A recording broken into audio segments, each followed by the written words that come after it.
Chapter 1.7, the distributive property. Your objective for today is to be able to use the distributive property to simplify expressions. If you need to, pause the video so you can write in your objective. Before you can use the distributive property, you need to know what it says. So I'm going to give you a few examples. If you are multiplying a number across a sum, that's the same thing as a times the first number plus a times the second number. For example, if I have 4 times 20 plus 6, that's the same thing as 4 times 20 plus 4 times 6. You can check it if you don't believe me. In the same case, if you're multiplying a sum times a number, you can distribute in the opposite order, and that's still going to be, let's say you had 20 plus 6 times 4, that's the same thing as 4 times 20, or 20 times 4. It doesn't matter which way you write it because multiplication is commutative. And then 6 times 4. If you're multiplying a number across a difference, that's the same thing as a times the first number minus a times the second number. For instance, if you had 4 times 20 minus 6, that's the same thing as 4 times 20 minus 4 times 6. And the opposite is true, and the other direction is true. So if you had 20 minus 6 times 4, that's the same thing as 20 times 4 minus 6 times 4. Okay, now let's apply that.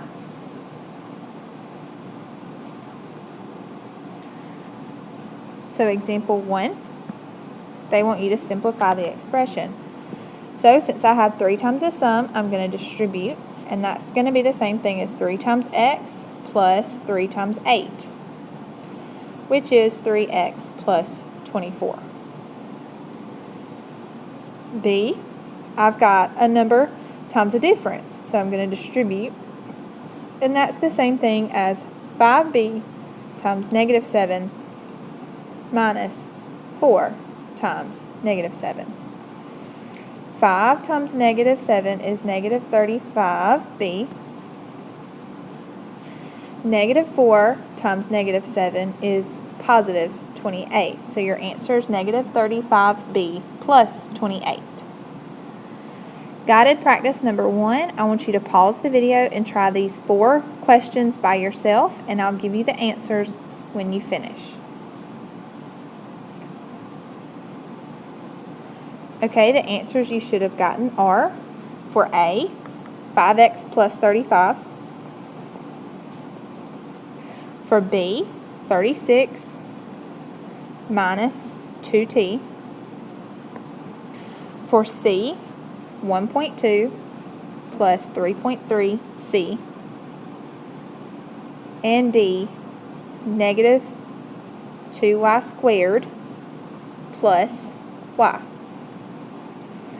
If any part of your answers are different than my answers, then that whole answer is wrong, and you need to go back and see what you did to get the wrong answer. Or just try it again, because it could be that you made just a silly mistake. Example 2, the distributive property can be used to rewrite fractions. So I've got 7x plus 2 all over 5. If you distribute the division by 5 to both terms in the numerator, you're going to divide 7x by 5 plus 2 by 5. And you rewrote your fraction. So I'm going to show you that one more time for guided practice number 2. 4x minus 16 over 3, you can rewrite as 4x over 3 minus 16 over 3. So I'm just taking the first term and dividing it by the denominator, and then taking the second term and dividing it by the denominator. I'm going to do one more, B. 11 plus 3x all over 6 is going to be 11 over 6 plus 3x over 6. The only thing that you need to be careful of is this 3 over 6 right here will reduce to 1/2, and you need to do that. So instead of 3 over 6, that's going to be 1 over 2. Now pause the video and try C and D on your own, and then I'll give you the answers afterwards. Okay, C, you should have gotten 5/4 because you reduced the first fraction by 3 plus 1/2 or 1x over 2. And then D, you should have gotten 1/2 minus 1/4 or 1x over 4.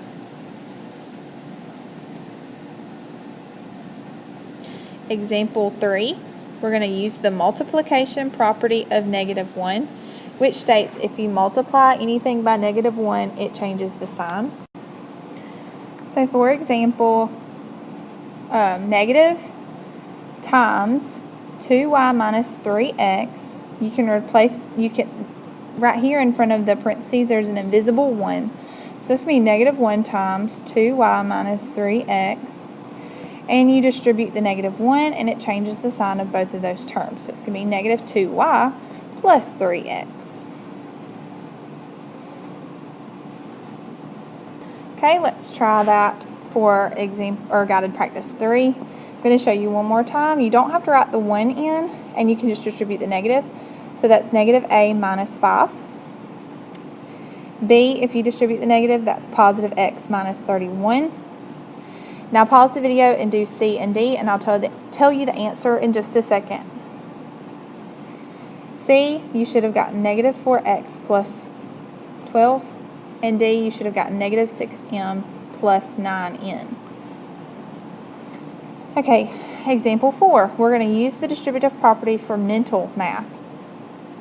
It says deli sandwiches cost $4.95 each. What is the total cost of 8 sandwiches? Use mental math.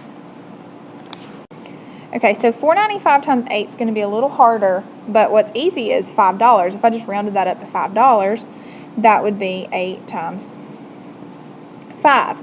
But that's not going to give me the answer, so I'm going to take away my nickel that I rounded off, and I'm going to use the distributive property and distribute across that. It's 8 times $4.95 is the same thing as 8 times 5 minus a nickel. Same thing. So 8 times 5 is going to be 40. And then 8 times 5 cents is going to be 40 cents. So it's $40 minus 40 cents, which is $39.60. Okay, guided practice number 4. Julia commutes to work on the train 4 times each week. A round-trip ticket costs $7.25. What is her weekly cost for tickets? So $7.25, the easy things to multiply would be 7 and 25 cents. So instead of doing $7.25, we will do 4 times 7 plus 25 cents. So that's going to be 28 plus $1. 7 times 4 is 28. 4 times a quarter is $1, and that gives me $29. Okay, now time for some vocabulary. In an algebraic expression, a term is a number, a variable, or the product of numbers and variables. So it's a number, like 2, a variable, like x, or the product of a number and one or more variables, like 2x. A constant is a term that has no variable, so it's just a number. And a coefficient is a numerical factor of a term, which really just means that it's the number that is in front of the variable. Like terms have the same variable or variables and the same exponent. If they don't have both of those, they're not like terms. X and x squared are not like terms because they don't have the same exponent. Okay, example 5, combining like terms. 8x squared plus 2x squared is going to be 10x squared. You can combine them because they both have the same variable and exponent. Then you just add coefficients, which is 8 and 2. That's like saying 8 plus 2x squared, which is 10x squared. Okay, B, Now you have to hunt for the like term. So I've got 5x and minus 3x. Then I've got negative 3 and plus 4. So I'm going to combine those. And I get, when I do 5x minus 3x, I get 2x. Negative 3 plus 4 is going to be plus 1. And then I've got plus 6y.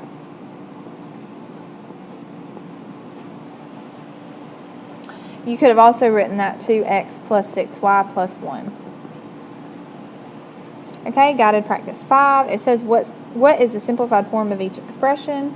Here are your expressions. I'm going to do one and then I'm going to have you do the other two. 3y minus y. There's a 1 in front of there, so 3 minus 1 is 2, so that's 2y. Notice I do not change the variable, I just keep it like it is. Okay, now I want you to do B and C. Pause the video, do it on your own, and I'll show you the answer in just a second. For B, you should have gotten negative 12 because negative 7 plus negative 5 is negative 12, and then you keep your variables and exponents like they were. The like terms on C are 7y cubed z, which is going to be 7 plus 1, which is 8y cubed z minus 6y z cubed. Here's your guided questions. I want you to pause the video, do these 3 questions. You should be able to do them if you watch the video correctly. If you don't know how to do them, you need to go watch the video again. Answer these questions, show all of your work, and have them ready to turn in to me tomorrow.